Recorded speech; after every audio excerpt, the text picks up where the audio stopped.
կիսատ են մնացել կամ լույս աշխարհել չեն եկել մտքեր, որոնք կարող էին մեր կյանքը փոխել։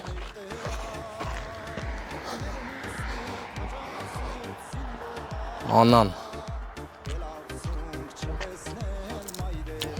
Գևորգյան Անանիա Ռուբենի Ընկերներ, ես ափսոսում եմ, որ լավ տեղյակ չեմ, ով ինչ սխրանք է գործել, բայց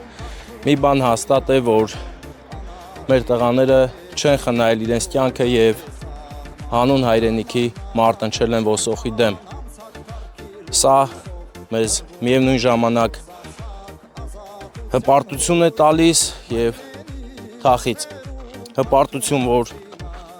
մարտնչել են հերոսաբար եւ թախից, որ այլևս նրանք մեզ հետ չեն ֆիզիկապես, բայց հոգևոր դաշտում նրանք միշտ կան ու կլինեն